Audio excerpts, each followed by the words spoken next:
പാലക്കാട് നഗരത്തിൽ നിന്ന് ഏകദേശം 2 കിലോമീറ്ററോളം ദൂരമുള്ള കൽപ്പാത്തിയിലൂടെയാണ് പോകുന്നത്. നിറയെ അഗ്രഹാരങ്ങളും ക്ഷേത്രങ്ങളുമുള്ള ഒരു സ്ഥലമാണ് കൽപ്പാത്തി. ഗ്രാമവീഥികൾ തിരിയുന്ന സ്ഥലങ്ങളിലെല്ലാം ക്ഷേത്രങ്ങൾ, എല്ലാം മനോഹരമായ ക്ഷേത്രങ്ങൾ തന്നെയാണ്.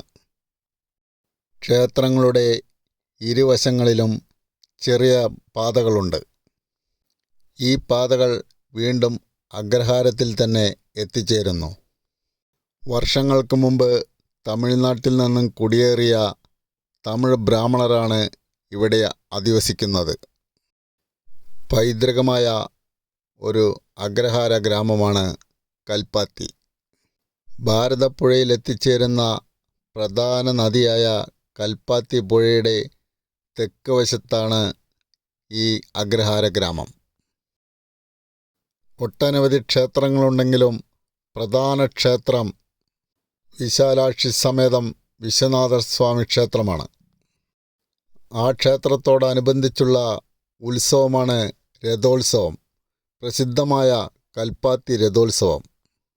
എല്ലാ വർഷവും തുലാമാസത്തിലെ 28, 29, 30 തീയതികളിലായി രഥോത്സവം ആഘോഷിക്കപ്പെടുന്നു. വളരെ വിശാലമായ ഒരു കുളവും കൽപ്പാത്തിയിലുണ്ട്. കുളത്തിന് ചുറ്റുമായി പാത. എല്ലാം വളരെ ശാസ്ത്രീയമായ രീതിയിൽ തന്നെയാണ് തയ്യാറാക്കിയിരിക്കുന്നത്. കൽപ്പാത്തിയിലെ പ്രധാന കാഴ്ചകൾ തന്നെയാണ് ഇതെല്ലാം. ഏതൊരാൾക്കും വളരെയധികം ഇഷ്ടപ്പെടുന്ന മനോഹരമായ കാഴ്ചകൾ. അങ്ങിങ്ങായി ആൽവൃക്ഷങ്ങളും ക്ഷേത്രങ്ങളും മനോഹരമായ കുളവും എല്ലാം ഒത്തുചേർന്നുള്ള ഒരു അന്തരീക്ഷം. എല്ലാ ക്ഷേത്രങ്ങളിലും ധാരാളം ഭക്തരുണ്ട്. ചെറിയ ഇടവഴിയിൽ പോലും ക്ഷേത്രങ്ങളുണ്ട്. മിക്കവാറും ക്ഷേത്രങ്ങൾക്കും ഒരേ രൂപഭാവമാണ്. അതുകൊണ്ട് തന്നെ പുതുതായി വരുന്ന ഏതൊരാൾക്കും ഈ വഴിയിലൂടെ സഞ്ചരിക്കുമ്പോൾ വഴിതെറ്റാൻ സാധ്യതയുണ്ട്. ഇന്ന് കൽപ്പാത്തി രഥോത്സവത്തിൻ്റെ 1-ാം തേരാണ്. അതിൻ്റേതായ ആഘോഷങ്ങൾ നടക്കുന്നു.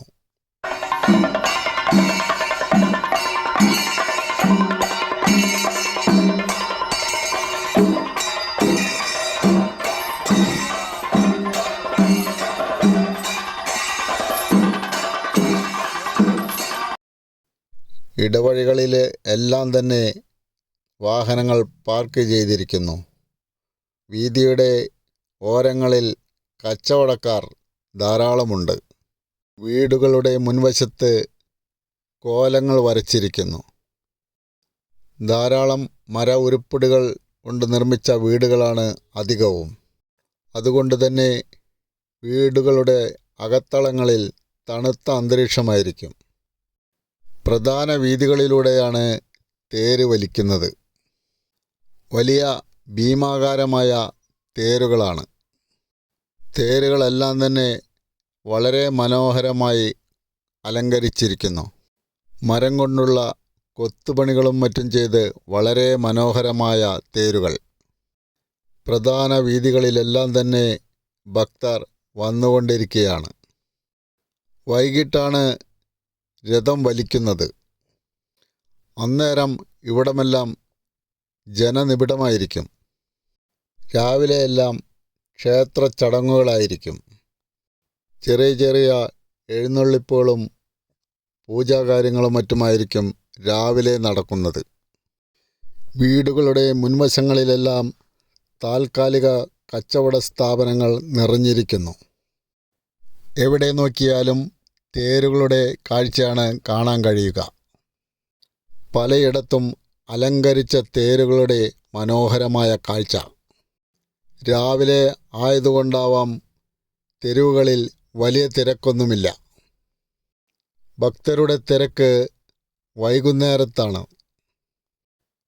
ജനത്തിരക്കില്ലാത്ത ഈ സമയങ്ങളിലാണ് രഥങ്ങൾ കാണുവാൻ വളരെ അനുയോജ്യം.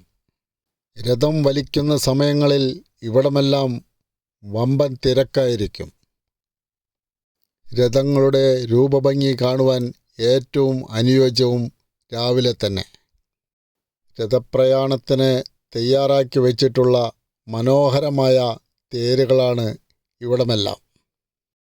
പാലക്കാട്ടെ കൊടുമ്പിലും കൊടുവായൂരിലും രഥോത്സവമുണ്ടെങ്കിലും കൽപ്പാത്തിയിലുള്ള രഥോത്സവമാണ് ഏറ്റവും വലുത്.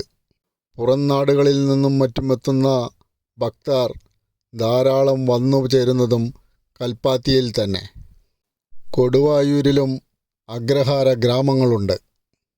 കൊടുമ്പിലുള്ള രഥോത്സവം തൈപ്പൂയത്തിനാണ്.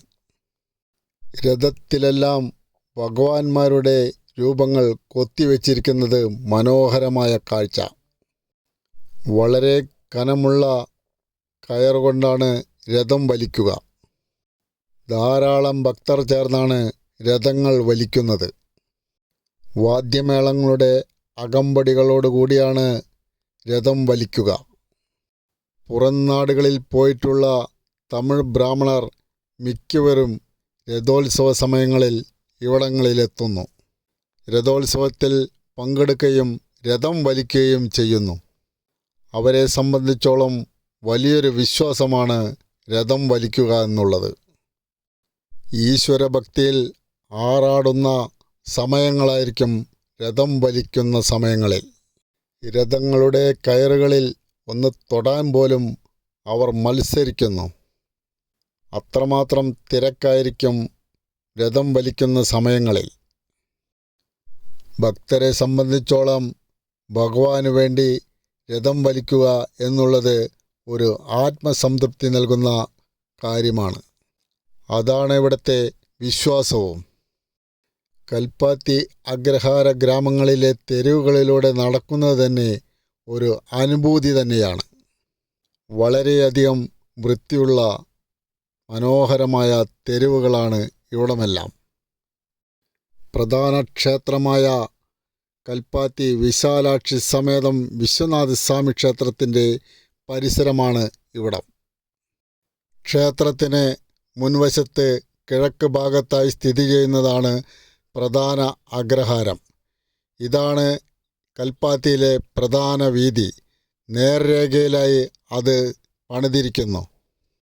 വളവുകളും തിരിവുകളുമില്ലാതെ നേരെ ചെന്ന് അവസാനിക്കുന്നിടത്താണ് മന്തക്കര മഹാഗണപതി ക്ഷേത്രം.